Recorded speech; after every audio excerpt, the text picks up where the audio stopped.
It's Wet Willy time, Mo. What'em?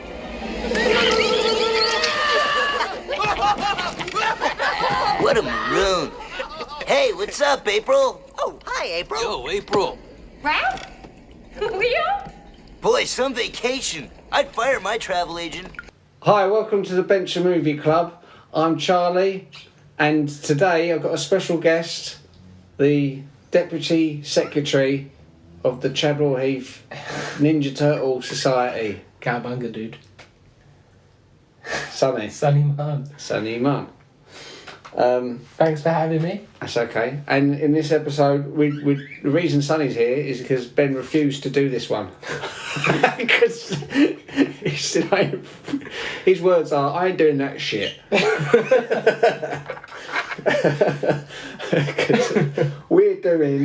We are talking about the 1993 movie Teenage Mutant Ninja Turtles 3. Yay. The third of the original trilogy and the most hated Turtles film ever. Is it though? It's got a pretty low rating, but we'll get to that later. I think it's a bit harsh. This is why I want to do it, because I think it's quite a harsh one. It's sometimes referred to as Teenage Mutant Ninja Turtles 3 Turtles in Time, but that's inaccurate. Yeah. That's not its proper name. Yeah, no, they've added that recently, didn't they? Like in all the DVDs, like on there even. It literally says it on here. On your Blu-ray. But, yeah, Turtles 3 Turtles in Time. Got that a couple of years ago, and that's the title, wasn't that? But, that was the never poster, the title. the poster's changed on that as well, because that wasn't the original poster. No. The original poster was just, it looked like four horsemen with just a bit of sunlight in the back, and you couldn't even tell it was the Turtles. Well, apparently they added the Turtles in Time bit because there was the Super Nintendo game. Yeah. Turtles. I thought it was an arcade game. No, it was. I had it on the SNES. That was wicked. That was the best Turtles game. That Turtles game that we play on the PlayStation, Shredder's Revenge. Yeah. That's basically copies how Turtles 4 was. Yeah. The animation, the way the villains were revealed at the beginning of each level and stuff like that. I remember the music being amazing on that game. But yeah, so eventually people just started calling it Turtles in Time because it makes sense. It came out before the movie, innit? Same year, I think. Well, I've got it written down as 91. The arcade came. The arcade one did, yeah. Came out in 91. The Turtles in Time that's on the SNES, I think, was 93. Now, the film was directed by Stuart Gillard, who done such classics as Going to the Mat, Disney's Rocket Man, and A Man Called Sarge. You love them films, don't you? Going to the Mat. Is that a blue movie? It sounds like it, doesn't it? It also stars Elias Koteas, who's actually one of my favourite actors. I really like him. He's Casey Jones. Oh, okay, yeah. He was in the first film. He wasn't in the second one, but he was back for the third one. In two roles. He was in here for two roles, wasn't he? Yeah. Probably making up for the fact that he wasn't in the second one. Yeah, exactly. They cast him twice. Casey Jones and Wit, the English pirate. Yeah. He was in The Thin Red Line, Shutter Island, The Fourth Kind, Zodiac, Fallen, Some Kind of Wonderful. He's been in loads of things, but he's always really good in them. He looks a little bit like Robert De Niro. He's a very similar sort of appearance. Yeah. You've also got Paige Turco. What? Paige Turco. She plays April O'Neil. Oh! She was in April O'Neil in part 2 and part 3, but not in part 1. Yeah, no, I've only found this out yesterday. Yeah. I didn't even realise that it was a different person. They just look the same. Yeah, well, I was a kid, didn't it? Didn't really look at April. April used to get on my nerves when I was a kid. I go, what's she doing here? Giving them moral guidance. Let them go bloody kill people. She was in Ninja Turtles 2, Stepfather and Invincible. Got Stuart Wilson. He's in Hot Fuzz, Mask of Zorro, Lethal Weapon 3. Now, Mask of Zorro, see, you mentioned this to me before we done this, that he was in there, and I was just like, no, I don't see it. But literally, as soon as I started the film and he started talking, I was like, oh my God, it just clicked in my mind. Oh, that's definitely him, innit? Like, he literally sounds the same.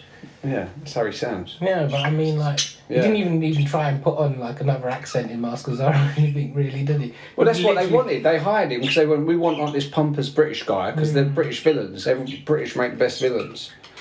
You got Glenn Chin, Glenn Chin.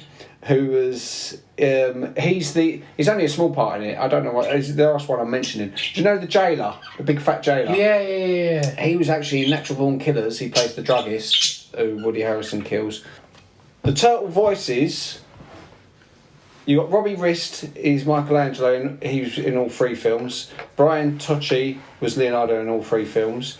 You had Tim Kelcher, who played Raphael in this one, but it was Josh Pace in number 1 and Laurie Faso in 2.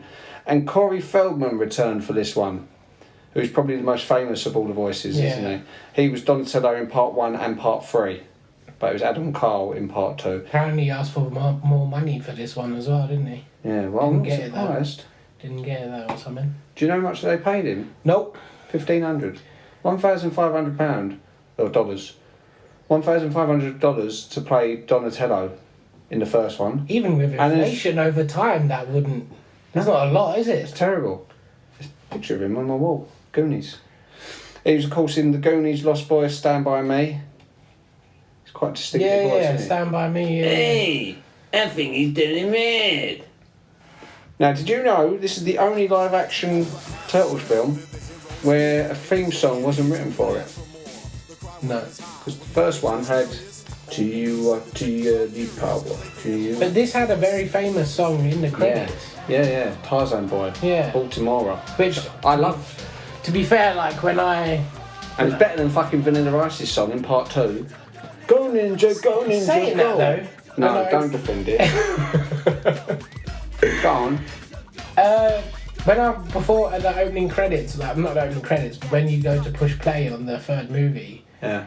it's just playing in the background, and What it's the Vanilla Ice one. On part 3. Yeah, it's, Why'd it be for I don't part know. Maybe because, like you said, they didn't actually have a song for it. So they so when the menu comes up and you're like push play or set up or whatever, They really they're phoned playing it in it with the on Blu-ray, there, didn't they? Yeah, they're playing it on there. Yeah. But it's actually quite. Gets you a bit hyped up. It might not be the best song. It might not be the best song, but I don't know. There's just something about it that gets you really. Mate, when I watched part 2 in preparation for this, even though we're doing part 3, I watched part 2. It is so cringy, some of it.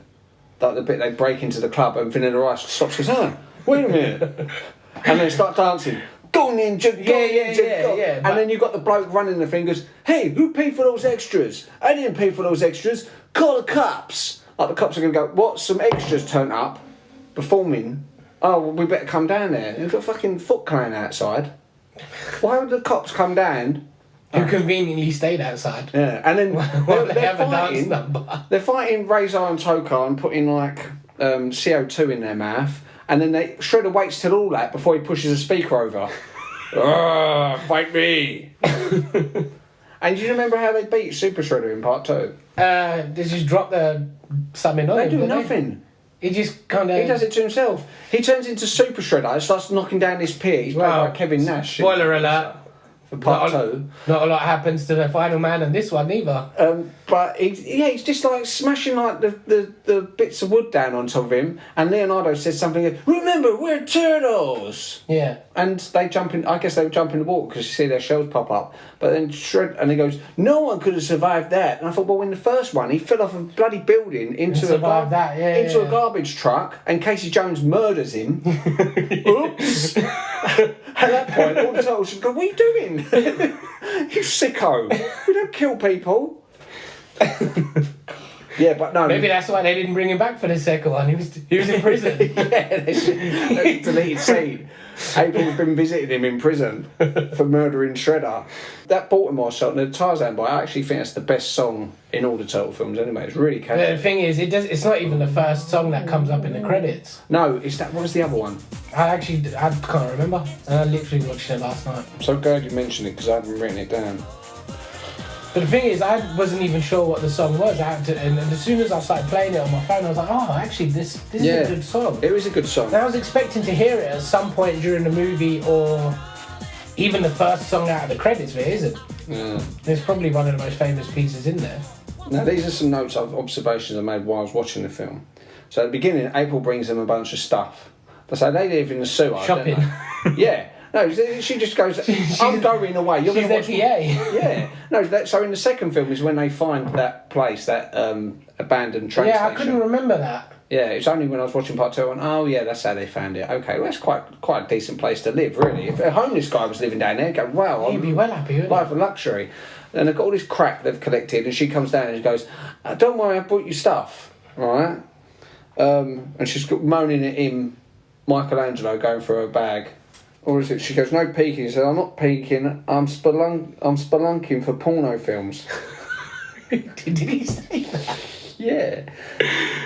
To be honest, this is a typical 90s movie. There's a lot of little one-liners in there. There is. Well, he might have said pork rinds, but it sounded like porno films to me. And you know what she gets them? Can you remember what she gets them? Got a lampshade. Fucking lampshade. She got Raphael some squash hat.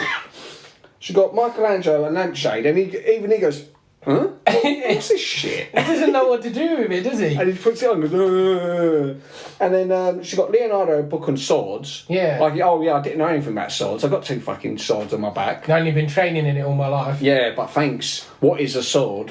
Swords for dummies. And Donatello, she got some old shitty radio. And he went, wow, yeah, it's a rustic one. Ooh. Dude, she's right tight-fisted. They live in the sewer. You know, they could have just bring them a pizza. They'd have been happy. Yeah. You know. Well, they would have been very happy. But that would have cost her money. All that stuff she got from a skip, probably. I really like the set design as well, and the samurai costumes on this. Yeah. I thought the samurai... Very, very good. Yeah, considering how slated the film is, and, you know, it's not the highest profile or highest budget, but you think, actually, that looks really... Well, even today's even going back to where they actually live now, I just keep thinking, it just feels like a cool place to live. Like in a train as well. Like they've actually got like a carriage running through the middle of it where they've made it, like you see scenes later inside the carriage and they've got like, beds and TVs and stuff. It actually looks kind of cozy and kind of nice. So even though they're like constantly complaining they live in the sewer, yeah, but this is it. They're probably living better than half the people who actually live in New York. I think it's nicer than April's apartment. It's much bigger as well. Yeah, it's massive. It's perfect for them, doing their backflips or whatever they do. Yeah. Well, when you initially see them as well, like they're coming in dancing. When I was a kid, I always used to like the second one the most. It used to be the second one. Really? Yeah. The second one was the one I liked the most, then the first one, then the third one. The first one, I remember being disappointed because, like you said earlier, how dark it is. Yeah. The lighting's so dark. You can't see it's a very, very dark film. See, this is why I feel like... Well, this one was the one that we had on VHS. And, you know, we were poor. We just recorded it off the TV. And, you know, people could do that back in the day. You don't do that nowadays, do you? No. But, yeah, we just played it all the time. And so part 3, I was quite fond of. But I always thought it went 2, 1, 3. Now I sort of realise part 1 is the best one. Because part 1 is sort of... They weren't shackled so much. It's a darker story. I think it goes 1, 3, then 2. Really? Yeah. Why is 2 so low for you? Well, it is just so... It's so cartoonish. Because what happened... If you know... The cheesiness, like you were just saying. Also, the thing about weapons... Because obviously, in this country, they changed it from Ninja Turtles to Hero Turtles. Yeah. They got rid of Michelangelo's nunchuckers. Which you think, out of all their weapons, is the shittest weapons. They let Leonardo walk about with these big, massive swords. Yeah. Whereas Michelangelo, no, let's improvise, give him a yo-yo. But that's in the UK, though, isn't it? No, but even in America. Like in America, they changed it to a grappling hook in the cartoon. And then in the films, like if you notice in the first film, he uses his nunchuckers. Even though subsequent versions of part 1, they cut out this scene where he's doing his nunchuck off against the foot soldier. They cut it so they just stare at each other now because kids were getting nunchuckers in schools and hitting each other with them. And they're blaming turtles. This is why, if you notice, in part 2, they don't use their weapons. Donatello uses his a bit. Well, but they use other these things. Versions, I think they're like the uncut versions. Really? Because I was Yeah, watching 'cause one. in the Michelangelo had like sausages. I think I remember that. Yeah, in the first one he goes, "Oh look, lynx."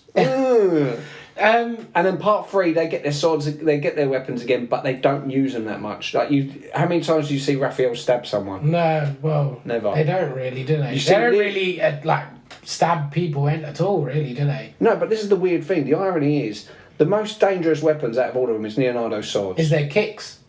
Yeah. They're very kick happy, aren't they? Yeah. They even do a high five kick. I know. He goes high kick, and then just look.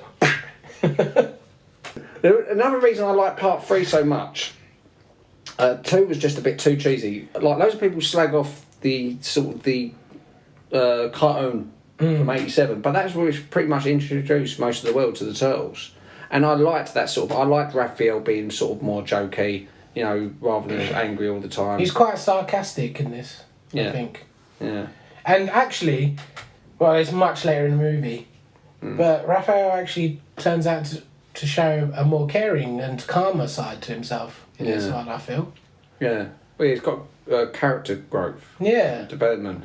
Yeah. I like the idea that they actually decided to do something different as well, because part 2 Me they too. literally just went... Me too. It felt like copy and paste almost. They brought back a dead guy because they didn't have another villain, and then there was obviously that disappointment because you look at the trailer now and you think it's going to be Bebop and Rocksteady, and you then It's Razor and Taka. and to be fair, as a kid, I thought was still meant to be Bebop and Rocksteady, but at the end, I don't know. I didn't know any different. I remember the exact... And I just thought they've just made him look a bit weird. It's a bit sneaky because I watched... there's a few different trailers, but every trailer they won't show Razor and Toka. Yeah. But you see The fists. a leather hand, like a leathery hand. the fist which you come through the wall. which you think is Rocksteady, and then you see a furry hand, which you think is Bebop. And then you think, how hard was it to do like a big pig man and a big rhino? People would have been so happy, but instead you go, Razor, Toka. But they invented these characters. They did actually subsequently introduce them into the cartoon. I did have their action figures. I was mentioning this earlier. I had a huge collection of Turtle action figures. These are the last ones. I've kept these ones because they're most sentimental to me. Because Raph was always my favourite.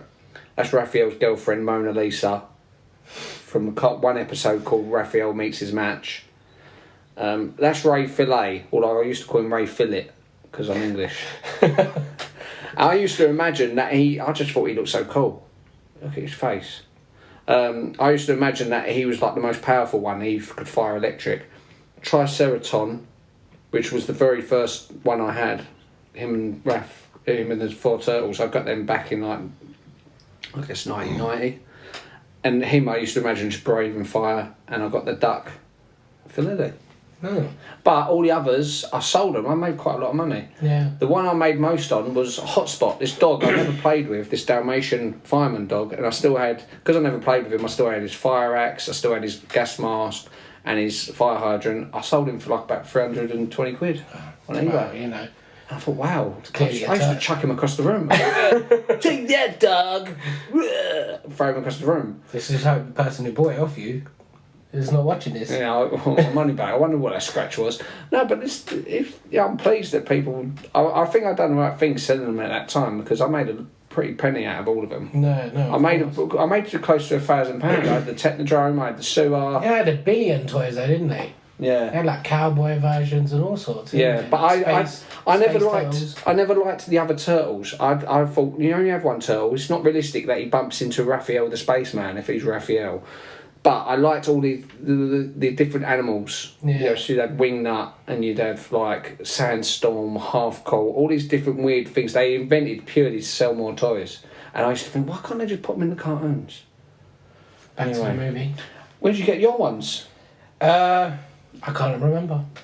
I think on Amazon I bought them, but they're literally based from the first movie. Yeah, you can tell because they look really angry. They are literally the models of the first movie. And this is why I think the first movie is the best. As a kid, I never had any Turtles toys. I used to go around friends' houses and they always had like Turtle toys and that. And they'd play them in front of you. Yeah, I'd get to have a go here and there, obviously, but not on the one that I wanted. It was never the Turtle I wanted. No. But As I grew up, I just thought, let me just treat myself and just have them on display, innit? To be honest. Did you notice there's a small part in part 3 when they first get April? So she's gone back in time. Yeah. They're all like, oh, she's a witch. And then you got that British guy and his sailors like trying to scurry to have a look. There's this one at the back going like, oh. What's he doing? He's so over the top. He hasn't got to do that. The thing is, have you noticed they've really dressed them like pirates, like massive bandanas and to the side of it, and sort of over the top. Which is because the samurai stuff looks so good. Yeah. Like the pirates, you think you got him this well dressed, and you think, well, wouldn't they all be sort of like well dressed British soldiers, or are they not? They're not British soldiers. They're pirates selling guns. But would pirates be selling guns, or wouldn't it be the British? Would pirates really be dressed like that anyway, though? Not really. They'd just be dressed more like the... with stones in their shoes, so they go like that as they walk along. This one's more colourful. Yeah. The first two films, like, because they're set so much in New York, they actually do, I feel like, capture that griminess of New York. Well, I assume what New York is like. It is. It's very grimy. It's a city, you know. I've always been told it's quite grimy, but because they went to the past and they're out in the trees and... in the fresh air. Fresh air, yeah. Literally, like Raph says, he's like, oh, look, this river. There's no tyres, no nothing, you know. No dead bodies floating. Just trolleys. Yeah, good time, innit? And in general, even when you first see the turtles, it's instantly, I feel like, more colourful. But maybe it's just because I've not seen the other twos in a while. But my instant reaction was, I feel like this has just got a bit more brightness and colour to it in general. But loads of it is to do with the lighting, because the first one was like an independent film, and it was so dark. Couldn't afford light bulbs. No, it was that independent. Yeah, but they was probably hiding a lot of the say if there's like scenes and the costumes and stuff, they probably noticed, you know what, if we keep it in the dark, it actually looks really good. You know, I know the Jim Henson Company done the costumes in the first one. Yeah, and then All Effects Company made the ones in the third. Right. They're a company that have also made Johnny Five in Short Circuit. Oh, okay. And they done Demolition Man. Yeah. Alien Resurrection. Yeah. Stuart Little. Well, they've done a little mouse costume. I don't know. That's just all the information that I saw, really. So they have worked on good films since, and they have done a lot of good films, but for this one, it's like a lot of criticism was thrown at them because the turtles look so different. They look very spotty. Yeah. Don't they? And they move a bit funny sometimes. Yeah. They move funny sometimes. Like their eyes just sometimes just go a bit... They're just so over it. Compared to the first one, they was a little bit more subtle and sort of like stropping about. Whereas then afterwards, it's like, oh my God, look at this. And they're throwing their arms all over the place. Like, would you believe it? You showed me that thing about Leonardo, what he looks like now. Yeah. It's terrifying, isn't it? I know. How they look. All his lips have gone back. Like the costume from this one. Just teeth and eyes. Also, I also agree with you that the change up in the enemies, even though it's not like a monster and that they're fighting, I actually kind of liked it. I like it's weird because it's a can't win situation. People are complaining there's no Foot Clan, there's no Shredder, there's no Krang, there's no... Well, why would you bring Shredder back for a third time anyway? He just lives forever. Although there's no way he could have died in the second one, but yeah. No, but this is it. Well, maybe he drowned under his muscles. But... Sorry, very quickly, this was another thing I was disappointed about. You remember in part 2, you got that scientist? I kept thinking, when I was a kid, I thought it was Baxter Stockman. I thought, oh, maybe they'll turn him into a fly. But they've never done that. Wow. Yeah. I like that it's a bit different. It's just got another flow to it, because at the end of the day, if they just did the Foot Clan and that again, then everyone would be complaining, but you're just making the first two movies again. No, exactly. And then they change it and it's like, but you didn't add the enemies from the first two movies. It's like, so you can't win. No. You can't win. And to be honest, I think you have to change it up sometimes, because otherwise, if everything always stayed the same, why are you going to keep going back to it? And I like the time travelling aspect of it. Yeah. It sets it completely apart from the first two. The first two, you could watch like about a clip of one of them and you think, wait, which one is this? This one, as soon as you see it, you're like, oh, that's part 3. Definitely. You know? And as you were saying earlier, the costumes fantastic. They look amazing in the samurai costumes. Yeah. They look really good. It really suits them. I had the movie, Part 3 movie figures. And I remember I've got one at Donatello when I was in Euro Disney, and I thought, for some reason, it'd be a good idea to stick him on the ceiling fan and switch it on. It's this Spider-Man flying into the wall and his helmet came off. And I was so sad because I could never stick his helmet back on again. Now, this is something else regarding costumes. Mike has a very good idea in this film. Oh, yes. Putting the clothes on. Yeah. Well, I'm going to put clothes on because these guys are going to come naked. And he goes, that's a good idea. And all of a sudden Splinter goes, no! I don't dare. But he does it anyway. And then somehow, even though when they've switched and they've switched clothes, the other guys just appeared in their underwear anyway. Yeah, they're wearing like the sort of like nappy sort of thing. Which Splinter was really disappointed with. Because...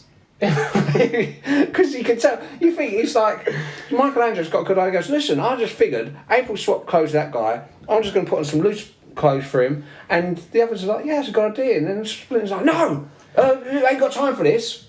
Where are we going? You know. And this is the other thing. Raphael shouldn't have gone back in time. Because if you look at it, he's not touching the scepter. He's just standing there going, oh, shaking. I can't say I noticed.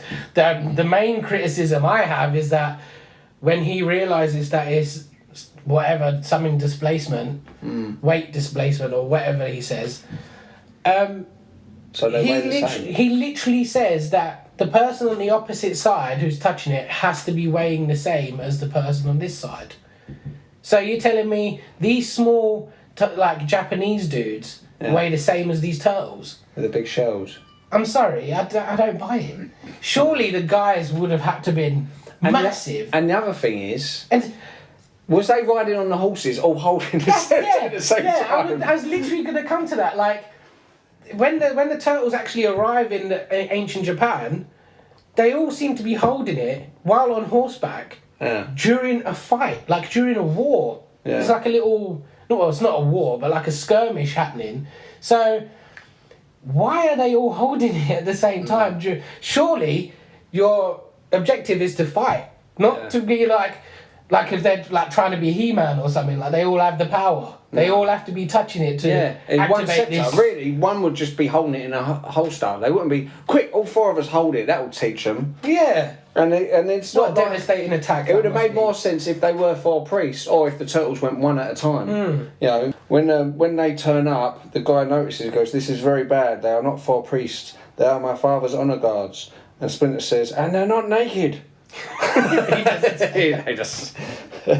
He doesn't say that.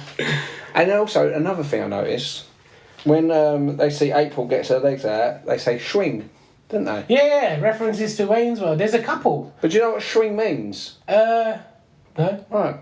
An exclamation of excitement or appreciation for the female form, insinuating the act of a male achieving an erection. Yeah, that's what I thought. So basically, April, you give us a boner. Cowabunga. But to be fair, it is pretty much the only real female contact they constantly get. And they are meant to be teenagers, so, you know. There's a few mad things they say. Yeah. Like, I can't remember exactly when it was, but someone says to the turtles, one of the turtles, "Oh, what's Splinter doing?"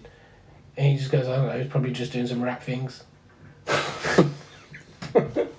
I'm quite sure. I'm quite sure that's what I heard. Doing some rap things. Do you also, obviously, it's a kids' film, but do you notice in that raid on the village? No one go, "Oh my God, they're raiding the village." Not a single person gets hurt. All those they just set everything on fire, don't they? But if you notice their guns, they're running, shooting their guns in the air, and people screaming back and forth, and that's it. And I was watching it for a good couple of minutes. I thought, I just want to see one person get hit. No one even got hit. Yeah. And though the nunchuckers were banned, characterising them as deadly weapons, in subsequent decades, there has not been any reports of significant fatalities from their use. How many people have you heard being killed by nunchuckers? Injuries when they've just hit themselves. Yeah. So why would they ban nunchuckers? It's just odd. I don't know. Really early you said you enjoyed the set design. It wasn't even shot in Japan, was it? It was shot in America. So I think they've done really well to make it Japanese. Like you could easily believe that's where they are. So even like the village and stuff, like they done really well. Like I feel like the general set design, I agree, is really good actually. Apparently they didn't have a lot of faith in the third movie, so that's why they didn't over exaggerate like things like the advertisement and the poster and stuff like that. They just probably, I think they felt like that it wasn't going to do had really its well. day. Yeah, you could tell the interest curve was going down because the series was dropping off a little bit. But I think the toys, like when you have 1 billion of the toys as well, it's oversaturating the market almost, isn't it? Because then you just see it constantly and you're just like, oh, it's boring. Where like you're not making the audience want it more. But even then, it still made double what it was made for. It's still profitable. It's still made more than what it was made for. It just not as much as the other two. Yeah. Right, well, talking about the DVD, on some DVD and Blu-ray cases, there's a sword instead of the scepter, which is alluding to an earlier plot including a magic sword. But they obviously changed it, thinking, oh, you know what, let's stop mucking about with dangerous weapons. They're ninjas. But this entire story came from, I think it was the 46th and 47th of the original comics. Right. So, even though people just kind of think, like you said earlier with the game, like the game, there was one that came out in 93, there's one that came out actually in 91, the arcade version. And then in comic books, I think they came out in 92, something like that. So, everyone thought it was weird that they've done this back in time thing, but it actually happened in the other two versions of the media before already. It wasn't unprecedented. Yeah. They just fought something slightly different, I think, in the comics. It was like some weird dinosaur or something. Even though it was in Feudal Japan. Why would there be a dinosaur? I don't know. Turtles in Time was added much later. The actual title, it was originally just Turtles 3. Same as the poster changes and stuff. Over time, they just started adding Turtles in Time into the title. So that wasn't even the original title. A fourth film was planned, and a possible fifth film. Okay. Where they had... But the fourth film was definitely planned. There was definitely one in the plans, but obviously a lot of people just assume, because this one didn't do as well, even though it was still profitable, that maybe this is the reason why the fourth one never came out. I think they had some weird storylines where they were going to, I think, bring Shredder back because he's re-mutated, and then they were going to have another mutation as well. Like, the mutations haven't actually stopped, basically. So they're like Pokemon? Yeah. Let's just get... Or maybe it's like not teenage turtles anymore, maybe it's like adult turtles now. So as they go... gyros. As they go into adulthood. They were going to add a fifth turtle. They were going to put it called Kirby. Named after some comic book legend, Jack Kirby, yeah. They were potentially going to add... They were looking at adding a fifth turtle. Why? I don't know. There's 4 of them, that's enough. I think that the dynamic between them is really good already. Yeah. Especially in this movie. Yeah. Like, there's a lot more cohesion in how they move. Like, it seems chaotic, but, like, when one does something, the other ones react really well to it. Like, there's a bit much later in the movie where one of the samurai is stuck in a bell, and then they're all 4 standing there having a laugh and joke about it, and then Donatello literally goes like this, and as he's mid doing this, the other 3 duck instantly, knowing he's about to hit it. And then it just shows there's like a lot of better camaraderie, God, that was easy for me to say, in the movie in general. And it just makes it more fun. It's like weird, it's like watching some chaos, but it's like organised chaos. Organised chaos, yeah. During filming, Golden Harvest Films spent $300,000 converting an abandoned naval air hangar into a film studio with 4 sound stages. Oh. A lot of people are very hung up on the costumes and how they look.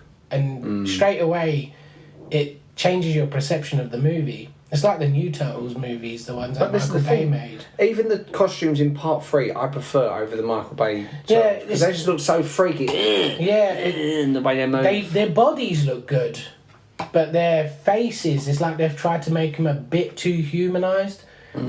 And it's really off-putting. And straight away, it makes me not like them movies as much. And they've got so much going on their costumes. They've got like little gadgets all random and stuff. Whereas the turtles should literally just be a bandana and maybe a belt. See, at the same time, I don't mind a lot of the gadgets and stuff. I actually didn't mind their movies that much. They had good points. It's just a lot of the time when you see their face, you just it puts you off. Yeah. Where at least in the costumes, yeah, they might not be as good as the first two, but they're still good. They're not awful. Yeah, so the martial arts in the movie what do you think, in general, the fight scenes? I thought that was alright. I mean, comparing them to the most recent one I watched was part 2, I watched this morning, where it could be a martial arts film. I mean, really, they should all be really focused on the martial arts. I really liked the martial arts in the first one, and this one I thought was quite good. I enjoyed it. And I enjoy, like, that they are able to, a bit like with a lot of Jackie Chan movies, like, you have serious martial arts moments, but they're able to mix in a lot of, like, comedic things, like, you know, where, for example, one of the turtles steps back as the guy goes to jump into him and hits the ceiling and hits the wall and stuff like that. Or just... I don't know, but they do some really flashy kicks and stuff as well, the turtles. Some of the moves are actually really cool. Well, there's genuine martial artists obviously inside the costumes. I'm sure it wasn't easy to be wearing that costume as well and do them fight scenes. Yeah. Oh, Michelangelo in the Village actually fought... what was that bad guy's name? Walker, wasn't it? Yeah. He fought... Walker was Clint Eastwood. Yeah. He's like standing there like... Clint Eastwood? No way. You know, cowboy... When I was a kid, I thought that was a reference. I thought, is that Clint Eastwood? I actually thought maybe that is... Yeah, obviously it's not. I didn't know. I didn't have a clue. You know, this was the last Turtles movie to have a VHS release. God, we're old. What I like is that whole futuristic stuff, like how people react to seeing the futuristic stuff. So, like... The turtles, they go back and they're showing these people like, oh, maybe you could make this like this or make the food like that, or they're doing CPR but they think it's witchcraft. Yeah. And stuff. And I like that. It's good to see that reaction. It's like a Back to the Future type humour when he goes, oh yeah, of course people would be like, what are you doing? He's eating my child's face. Or or the samurai just chopped the crap out of her Walkman and she's like, yeah, I trapped 4 men in there. Yeah, you know what I think actually would have been really good when I was watching this? Because my favourite scenes in this film is when Casey Jones with the Honour Guards in modern day New York. Yeah, I wish there was a few more. I could have watched, if they'd done like a subsequent film, like say if they'd done Turtles 3.2 in the shadows, and it shows basically the whole film is just Casey Jones and those 4 samurai going, whoa, what's this? And like doing the hockey, like trying to hit the screen. Yeah. I thought they were the highlights of the film. I agree. It's just really fun to watch, like, these people just... It's like fish out of water. It's really good to watch. Even, like, there's a whole... Like, after they've been sat around watching hockey for ages, it's like they're modern men almost, eating their food, throwing things at the TV screen and stuff. And then he goes, all right, now let's go play some hockey. And then he gives them all hockey sticks. And then he's there in goal going, all right, come on then, let's take a shot. On the telly. And then they all bow. And then they just turn to each other and just start punching each other. And they start doing all the moves that they've been seeing in hockey. And he's like, I can work with this. Yeah. But it's just nuances like that. He doesn't actually fight anyone in this film, Casey Jones. He stands a few times, he's like, come on, and then that's it. And then he turns well, the TV saying on. that, the actor does do a little bit of fighting. But when he's wit. When he is wit. Yeah. But I thought it was so weird what he did.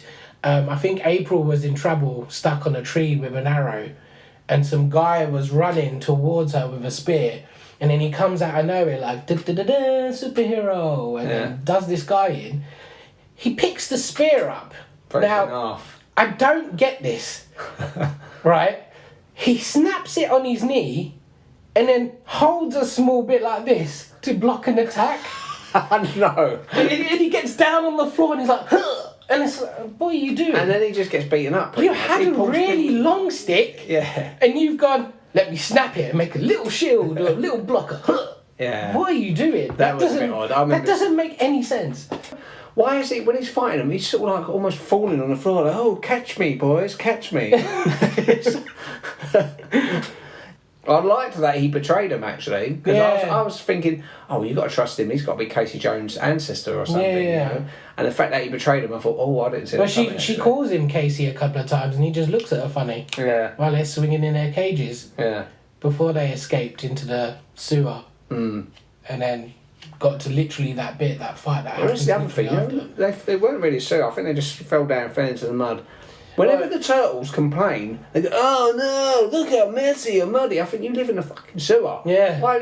Surely you go, "It's all right. It's just mud. Modern. It's like pure mud. What's It's he not saying? like." He says mud wrestling is a spectator sport.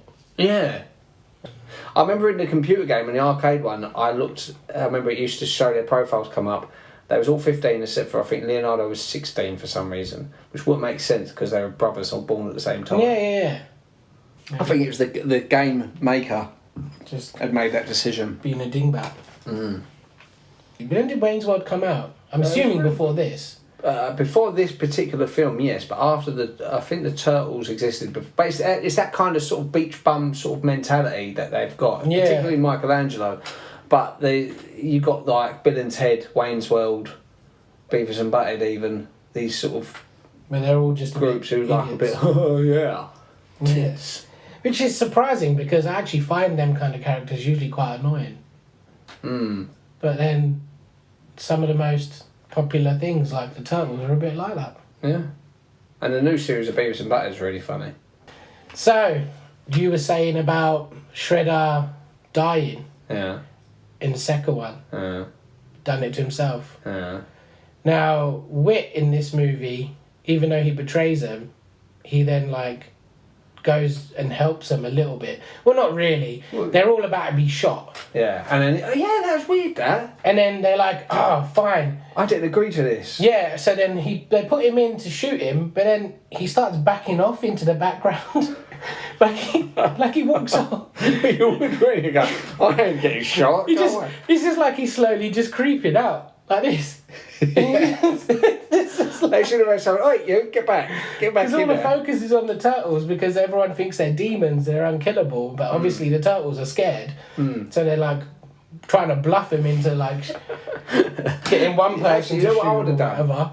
If I'd shot that scene, I'd have had it so he goes, this is what we agreed. Right, you get over there. So he goes over there, and while he's talking to the turtles, you see Casey Jones slink off and reappear back next to him. And one of the other pirates look, he goes, I don't get over there. Oh, that's another point as well, right? Really early on in the prison, they wet willy the guy, one of the pirates, didn't they? Yeah, I can't remember exactly what Raph says because Raph's really angry because they insulted him, obviously. So he stands there, says something, and then all of a sudden, all you see is his two gigantic fingers, barely touching his ear. Yeah. And then during that scene where they're all about to shoot the turtles and that, and then it all just flips on its head. Yeah. They say something, and then the guy just stands there and wet willies himself. And then legs it because he's just so scared. I don't get it. Scared of a wet willy. To be honest, I'm not even sure I knew what a wet willy was before this movie. No. So No, it's that's more of something an American. It's an American thing. I mean, people know of it, obviously. So you wet your finger, stick it in someone's ear, and it's get off. You know, that's it. Yeah. But is it really something you'd do in a fight? You're in a pub going, come on, then you prick. Where you get your mates to go round. Yeah, but it's the thing. As soon as someone goes out to you, they'd go punch him in the face. It's clearly his kryptonite. Maybe it's just because they're pirates. They never wash, so it's like an element of washing. He doesn't like it. No, but I'm saying say if you was in a pub, right? And they go, I got into this fight last night. Charlie tried to help him. What did he do? He went up next to him, licked his finger and put in his ear, went, woo. And the bloke just knocked him out. He went, oh, well, it distracted him a little bit. You wouldn't think it was a ninja move. So He gets his birds. This guy, he's not killed by anyone except Wit, actually. It's Wit who shoots. But he doesn't... the guy is running into his little chamber. He goes to go out the window. He then goes, oh, my birds, I forgot. Oh, yeah, because you can hear him chirping. It's be like you and your birds, isn't it? So then he goes running back. He's like, oh, yeah, I got you. Starts climbing out the window. The turtles catch up to him a bit. He's then about to escape. Oh, he chucks the scepter, doesn't he, to distract him? Yeah. And then he starts climbing down this rope, like down the side of a cliff. So obviously this fort is on the edge of a cliff. He's like a little bit down. You can just see his hands. He's like, oh, God, I forgot my birds again. Yeah. So he starts climbing back up, grabs the birds, and then he's just standing there. And then Wit shoots a catapult into the actual thing that the rope is stuck on. And then apparently that made him fall back. Yeah. And that's it. That's how he went. So that's how you know it was Casey Jones' ancestor, because he's a murderer. Yeah. So just like in the first movie, he's just like, do you know what? The turtles ain't gonna do it. I'll just get it done myself. Yeah. I'll kill it, and no one will acknowledge the fact that I've just murdered someone. Yeah. Maybe it's the dark truth of Casey Jones. It's a homicidal maniac. He wears a hockey mask, like. Well, maybe this is it. Maybe the turtles is all in his mind, and what we're seeing is the projection of what he sees. A bit like in the Joker and that, he's just making stuff up. So there's no Foot Clan or Shredder. He just goes up to people, murders them, and goes, "Oh, it was Shredder." And he's just got all these excuses for it. You know, I was trying to save the world. You know, like even when he first comes back into this movie, he's like, let's walk around and smash some heads in. It's like, it seems a bit violent, isn't it? Like, yeah, maybe he was in prison during the second movie, but as soon as you appear, you just want to you literally want to smash heads in. It's not like you don't want to do some crime fighting. I'll get a job. Yeah, he just wants to just... He just beats people up and he goes, "You're a criminal!" Beats them up, probably takes their money because that's how he lives. Yeah. They're just innocent people. Yeah. I think we figured it out. Yeah. Casey Jones movies. Yeah. Casey the Killer. Oh, what else you got? So it turns out it's horror movies. Yeah, it's the Jason Voorhees. It's the Friday the 13th prequels. I'm glad the fourth movie wasn't made. Well, technically, the animated one they brought out many years later, people say that's kind of the fourth. No, there was a live-action TV series which was called Turtles: The Next Mutation, which was obviously what they was going to do with the film, and that had a fifth turtle. But it was a girl turtle called Venus de Milo, I think, or it was named after Venus de Milo, I think. Did she have a light blue bandana? Yeah, and she had like slight boobs, very slight boobs on there. I never watched it because it does not appeal. I thought, why would you change the dynamic? There's four of them. That's it. Leave it as it is. You know. Well, that's it. You've got what is apparently the aggressive one, the Saki one. I like the idea of the Last Ronin. You know that one? Yeah. So it's one turtle, and I don't think you know exactly which one it is at first. No, I think... It's like they wear like a black mask and they've got all the weapons, and they're just sort of lamenting about how their brothers are dead, and they go about being really serious. And I think that it turns out to be Michelangelo. Yeah. Which would be good because he's like the least serious of all of them. So it's like he's learned through all his brothers died, because he's probably responsible for their deaths. Like Raphael's like, I'm going to fall, Mike, and Mike's like, who are you falling for? Huh? Raphael's to his death. What are we getting on that pizza tonight? Cowabunga. Like, you know, Raphael's hanging on the edge of a cliff and he's busy trying to high kick him. Did you like any other Turtles media? Because obviously it's just something I was right into as a kid. Then I was getting more into X-Men, and then I just sort of grew up a bit more into chicks. Well, I was a bit younger than you, but I do remember watching the cartoons. Yeah. The original cartoons that they made. I never seen it all the way through. And to be fair, I was so young then, I barely remember it. What did Splinter look? Did he look the same or different? I don't know, he was doing rat stuff. No, he looks slightly different in each film, because obviously they remake the costumes. They don't bring... All the costumes look different. You know, it's not the same costume from 1 and 2, or from 2 and 3. So the IMDb on this film is 4.8, and the Rotten Tomatoes score, 19% by the critics, 33% by the audience. I don't agree. No, I think that is very, very harsh. I've seen a lot worse films than this, and it is a kids' film at the end of the day. I think people just sort of going, I want a serious... Can't they go to court and do like A Few Good Men and a big court drama? The budget, cost 21 million, but it made 54.4 million, which I don't think is that bad a return. Listen, there's movies out there that didn't even make any sort of return, and they turned out to be fantastic movies, like Shawshank Redemption, for example. You know. Yeah. So it's not the be all and end all, and I think considering how little they spent on the promotion, they can't really complain. But no, I'm still glad they stopped at this third one, because it's nice sometimes to have that little round trilogy. Yeah. You know? But yeah, so thanks for joining me today, Sonny. Thanks for having me. Cowbunga, dude.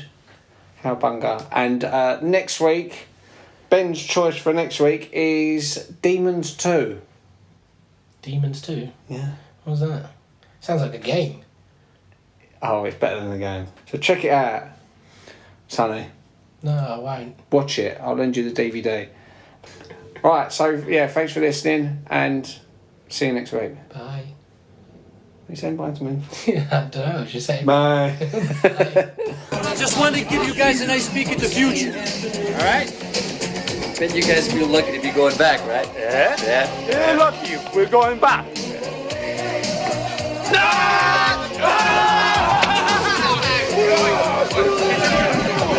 This can really screw up history.